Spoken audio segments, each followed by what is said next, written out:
After Cao Ren withdrew from Jiangling, a long period of peace came to Jingzhou, with Liu Bei needing to consolidate his newly occupied territory, both Cao Cao and Sun Quan desperately needing to gain breathing space. The aftershocks of the Battle of Red Cliffs were temporarily at rest. Liu Bei took the opportunity to occupy a large part of the southern part of Jingzhou, and was widely supported by Liu Biao and Liu Qi's old troops, which made Sun Quan smell a hint of danger. In order to stabilize the alliance, Liu Bei sent a big gift to Sun Quan, who was elected as the proxy general of chariots and cavalry and the later provincial governor of Xuzhou. Sun Quan also returned the favor by acquiescing to Liu Bei's status as the provincial governor of Jingzhou, and expressed his willingness to marry his younger sister to Liu Bei as his wife. In December 209 AD, Liu Bei, 49 years old at the time, personally went to Sun Quan's capital, Jingzhou, to greet his wife. This was the first time Liu Bei and Sun Quan met, and after a banquet, both of them were very happy. Afterwards, Liu Bei and his wife returned to Gong'an by the waterway to complete the marriage. Although the age gap between the couple is a bit big, but this is not uncommon in those days. Liu Bei is a hero who aspires to conquer the world, and Lady Sun is from a noble background and can be called a good wife, so the two of them are also a good match. However, life after marriage was very painful for Liu Bei, and the record of the three kingdoms used the word fierce when evaluating the character of Lady Sun. In the side of Lady Sun, there are more than 100 personal maidservants. Every time Liu Bei went home, these people will stand aside with a steel knife in their hands. Liu Bei was so scared to nervousness that he didn't dare to go to sleep, for fear that this shrew will not be in a good mood someday, and then he will be chopped up. And it's not just the maidservants. Lady Sun also brought a lot of subordinate officials and soldiers from Jiangdong, and all of these people are also extremely arrogant and domineering, blatantly disobeying the laws set by Liu Bei, and no one dares to take charge of them. These 2 years with Lady Sun can be really Liu Bei's most stressful days. Later, when Zhuge Liang recalled this experience, he even directly put Lady Sun together with Cao Cao and Sun Quan, listed as one of the 3 major threats to Jingzhou. Lady Sun in the letter to Liu Bei is also all kinds of suspicion.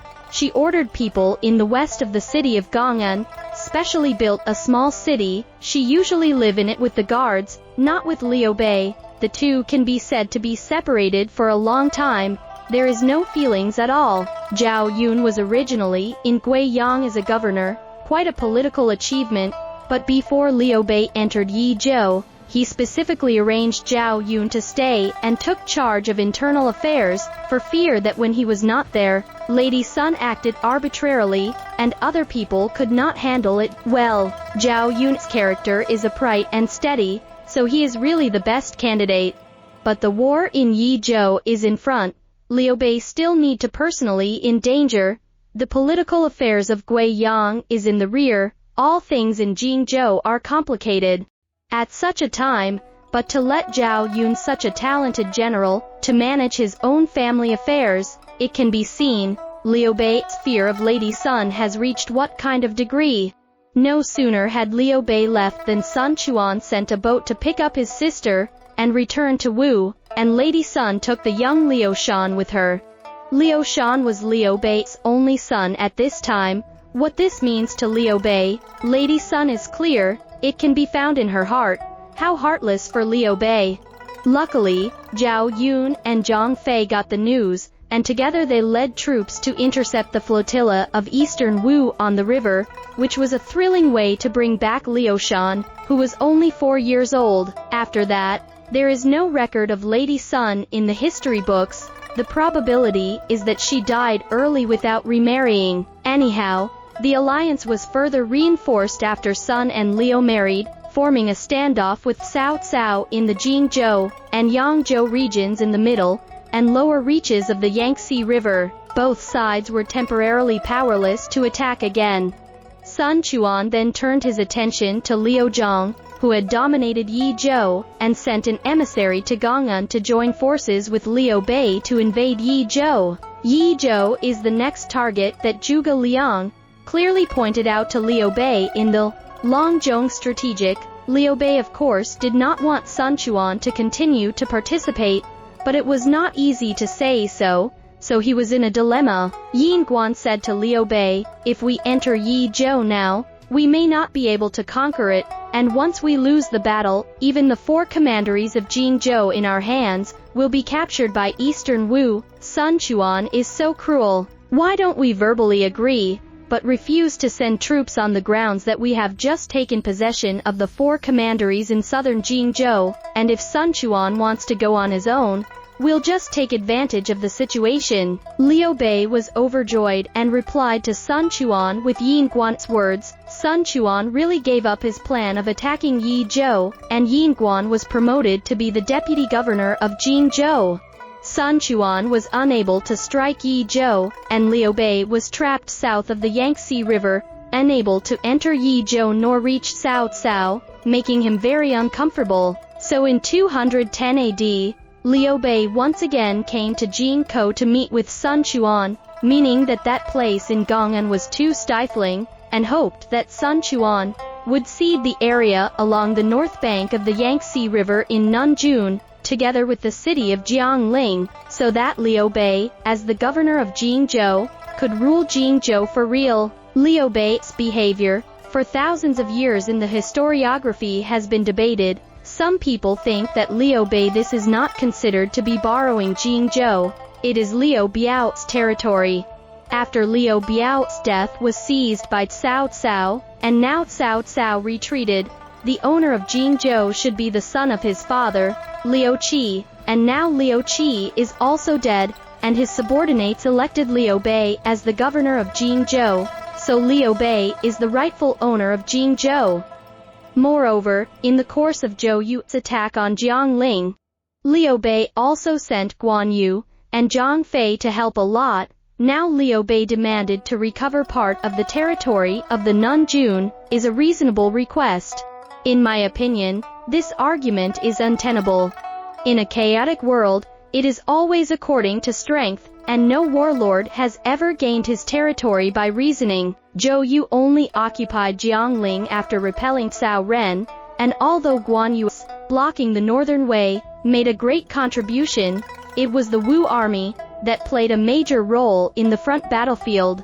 Moreover, Zhou Yu had already given Liu Bei the land on the south bank of the Yangtze River in Nanjun, and Sun Quan was not at it in the wrong. Others believe that Liu Bei exchanged, not borrowed, part of the territory of Jiangxia left by Liu Qi. There is no record in the history books about this claim. Moreover, the Nanjun is, what a key location, both north to attack Cao, and south into the southern part of Jingzhou, also hold the throat of the west into Yizhou. Jiangxia is sparsely populated, and swampy, not to mention a small portion of the entire Jiangxia, is not comparable to Nanjun. The northern part of Jiangxia is Cao's territory, while most of the southern part of Jiangxia belonged to Sun Quan long before Liu Biao's death. The so-called Jiangxia in Liu Qi's hand only has a tiny bit of territory left, so what can he trade with Sun Quan for Nanjun? So I think borrowing is borrowing, and there is no need to cover it up. On the attitude of this matter, two very different opinions appeared within Eastern Wu. The pro-Liu faction, led by Lu Su, agreed to lend the city to him, on the grounds that it would give Cao one more enemy, and relieve the pressure on Wu. On the other hand, the hardliners, led by Zhou Yu, were firmly against it. Why should we lend you the city that we have fought so hard for? Don't forget that my arrow wound hasn't healed yet. The capital of Jingzhou is in Xiangyang, and if you think it's too painful for you to stay in Gong'an, you should go to Cao and borrow Xiangyang. Moreover, Zhou Yu wrote a letter to Sun Quan, asking to put Liu Bei under house arrest in order to control Liu Bei's troops. In fact, Sun Quan's attitude is inclined to adopt the pro-Liu faction. First of all, he has tasted the sweetness of the alliance between the two sides. And secondly, Liu Bei's west is the vast mountains that are difficult to cross. The east and north are Sun Quan's own territory, and the Jiaozhou to the south is the territory that Sun Quan has long been interested in obtaining. Now hold Liu Bei in such place, how can he be willing? When Liu Bei's strong fighting spirit does not have a way to release, pushing hard, sooner or later he must take action against Sun Quan to give up the land between Cao Cao and Liu Bei, give them an arena, maybe not a bad choice. It is only because of Zhou Yu's tough attitude that Sun Quan never agreed to it. As for the suggestion of placing Liu Bei under house arrest, Sun Quan believes that Guan Yu, Zhang Fei and others are not at liberty to control, and that once Liu Bei has an accident, these two people will have to fight with Sun Quan, even if they surrender to Cao Cao, which is a great risk, and so it has not been adopted either. In this way Liu Bei made a trip in vain and could only return along the river. At that time, Sun Quan brought Zhang Zhao, Lu Su, Qin Song, and other people together to hold a grand banquet to send off Liu Bei. During the banquet, Liu Bei said to Sun Quan alone, "I think Zhou Yu is 1 in a million, and I am afraid that he will not be willing to live under others for a long time." After returning to Gong'an, Liu Bei again said to the people around him, "Sun Quan is a man with a long upper body, and a short lower body, with great ambitions, I can't go to see him again." First, he provoked the relationship between Sun Quan and Zhou Yu, and then he said that he would no longer meet with Sun Quan, which showed that Liu Bei was ready to break up if he failed to ask for Nanjun. At that point, no matter which direction Liu Bei marches, to the east, north or south, the alliance between Sun and Liu will come to a complete end, and I'm afraid Cao Cao, who sit quietly, will be happy to see the end of the alliance. But at that moment,